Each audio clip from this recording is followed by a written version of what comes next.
Hi, and welcome back to the Navigating the Wilderness podcast. I'm Nicole Delaney. If you happen to be joining me for the first time, I just want to say welcome. And before I get started, I want to say thank you to those of you who took the time out to send me a message or comment on my last video that I posted on YouTube. I appreciate you so much for doing that and for just sharing your heart, what you're going through right now, and also the encouragements of just welcoming me back. It's been a challenging transition to come back to this again, and I didn't realize it was going to be that way. I'm realizing that I need to be more intentional and focused with my time and increase the pace of my life right now to a way that I haven't done in a long time. And so it's been an adjustment period for me for sure. It's funny too, because I look at how much I've changed over the years, because in a previous time in my life, I was a very fast-paced individual. I was constantly moving. I was in project management type roles, and I was constantly keeping up with deadlines and moving forward with a lot of moving parts and holding a lot of plates at the same time, and really just feeling driven by life. I think a lot of us feel that way a lot of the time, where it's like we're on a hamster wheel because we're constantly trying to keep up with everything that's going on. And all of the new technologies that come in they're supposed to help our life, but they actually cause us to move faster and faster. And I'm just at this point in my life where it's like, I want to walk in pace with what God is doing, and the kingdom doesn't move in the way that the world moves. And so there's a balance of understanding, okay, I need to pick up the pace. I need to be more intentional with my time, but also I don't want to be driven like I was before. And it also requires more breathing room to be able to hear from God and what I'm supposed to share and what the things I'm supposed to do moving forward. And so it's just interesting. I went through a period years ago where God told me to slow down and take a rest. And that was a time that He was giving me room to learn. He was giving me room to take in more information and spend time learning. And that was a period where I actually had the opportunity, and I've shared this before, to go to Israel in 2023 before the war happened. And it was such a rich time of learning in the land, taking courses in the land and learning the environment and the context of scripture geographically, historically, contextually, and it's made such a difference in everything. But there's a season for everything. And it's made me think about that a little bit more, about the seasons of life that we're in, because sometimes I think we don't always enjoy the season of life that we're in. We're often anticipating the next season, or we're wanting to go back to a previous season, or we're frustrated that things aren't happening in the way that we want them to. And many times it's because we don't even recognize the season we're in. Maybe we're trying to do something out of season. I want to unpack seasons of life a little differently today and talk about it from the perspective of scripture and the Middle Eastern setting of the Bible, because their seasonality is very different than the seasonality from where I live in the West. We think of spring, summer, fall, and winter, and those seasons are very different in the Middle East than they are in America, for example. So I want to start with that. And this episode will be an overview of the seasons. And I hope to unpack this in a little bit more depth in future episodes, because I think there's so much we can say about each season of life and what is really beneficial to that season and how we should be stewarding that season well. So first of all, when you think of the fall, in the United States, we often think of leaves falling from trees and the changing of seasons and going into a barren time of winter. But in Israel, it's almost the opposite. It's like they're coming out of this dry, hot season of summer where there's very little happening. There's not much precipitation at all. So things are very dry and kind of dead through the summer, with the exception of the hill country where there's still some fruit trees that are growing. Everything else is very barren looking. And so in the fall, they're beginning to get the early rains. And those early rains are softening the ground so that they can begin to plow the fields and plant new seed.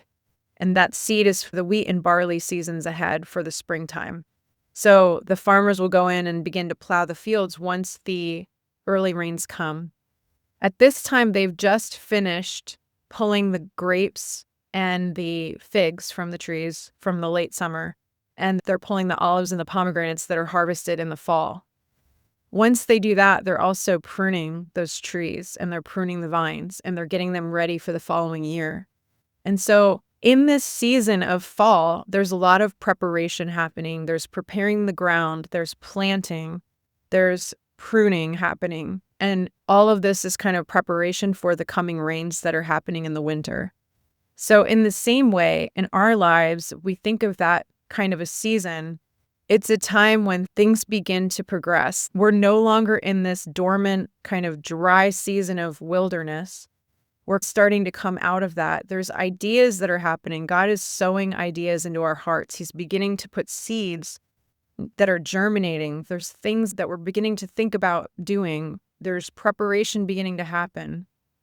And we're pruning things off so we can get more focused on what it is we need to do. Many times we have a lot of things we can be doing and a lot of directions we can be going.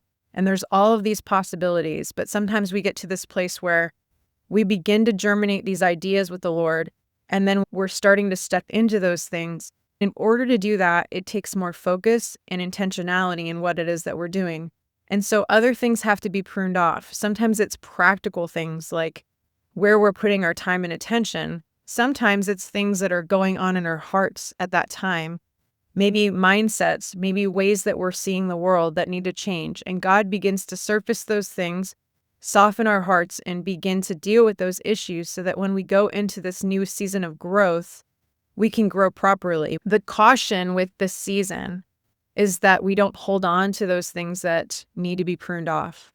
Sometimes there's a temptation to hold on to things that we're comfortable with because we're unsure of where things are going and it's a little bit scary. And sometimes we want to hold on to those things, but we have to get to a place where we release them. And sometimes there's pain in the pruning. Sometimes God is pruning us from things that are comfortable for us that are just not fruitful for us anymore. And it can be a painful process and there can be a grieving that goes along with it. Winter in Israel and the Middle East is full of lots and lots of rain. The earth is transforming rapidly. Within a few months, it goes from being barren and dry to being full of greenery, tons of things that are growing in the land, and water to the point that even the wadis are being filled up. The valleys within the desert are being filled with water from the rains that are coming down from the mountains. So similarly, when we're going through a season of growth, there is this place of almost like the limits are taken off and resources begin flooding in, provision begins flooding in, and there's this tremendous amount of growth and focused attention and time that we have to put to the thing that God has put in front of us.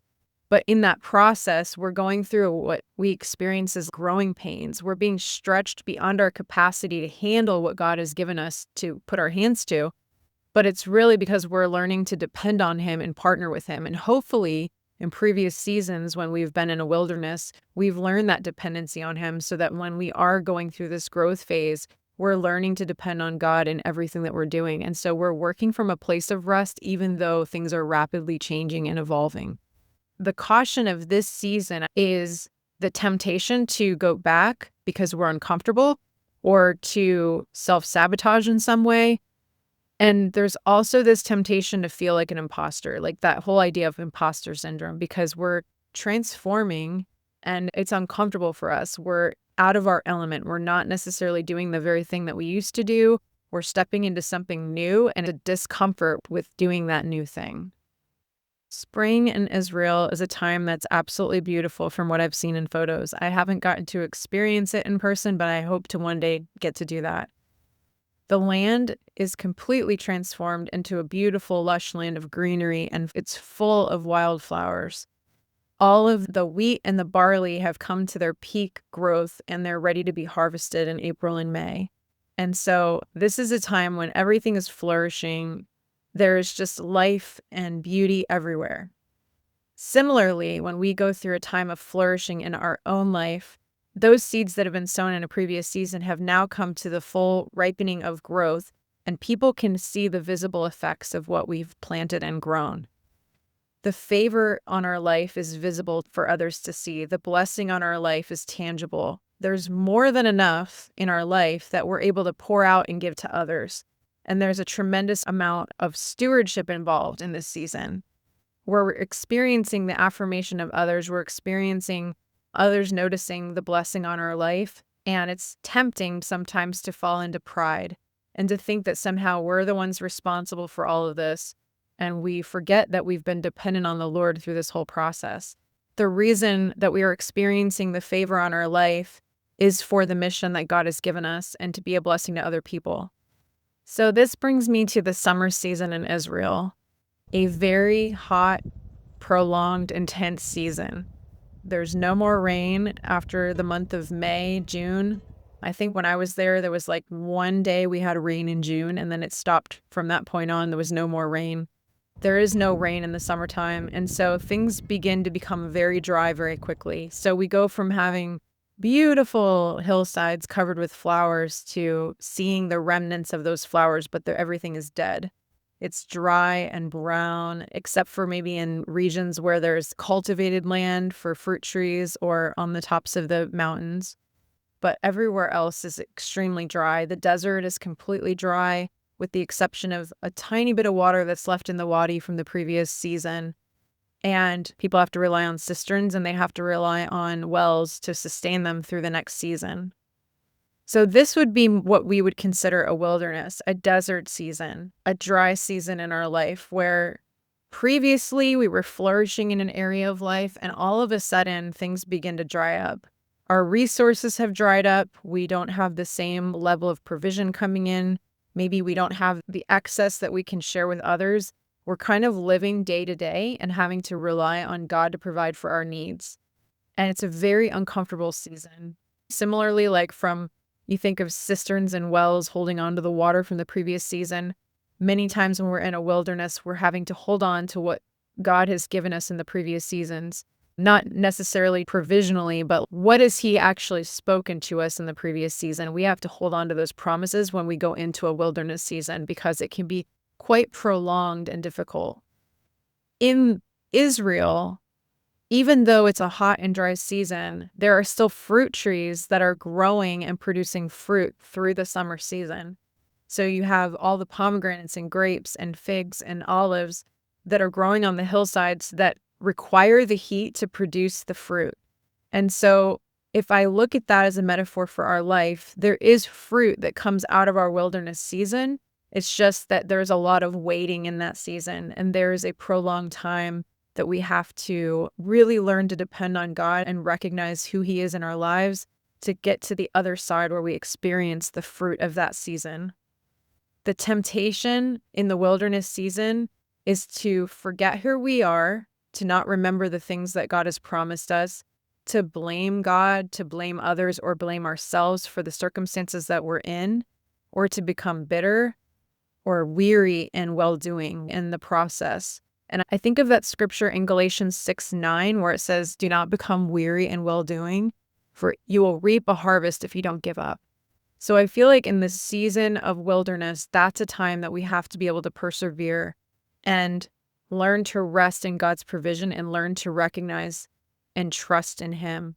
I would like to ask you, which season do you see yourself in right now? Are you in between seasons? Are you transitioning from one season to another? I would love to hear from you. Feel free to send me a message or write in the comments below. If you like this video, please like it and subscribe to the channel if you're not already subscribed. And do feel free to share this with someone else that will be blessed by it. I'm looking forward to sharing more about these seasons in future episodes. Thank you so much for taking the time to listen, and I look forward to meeting with you again soon.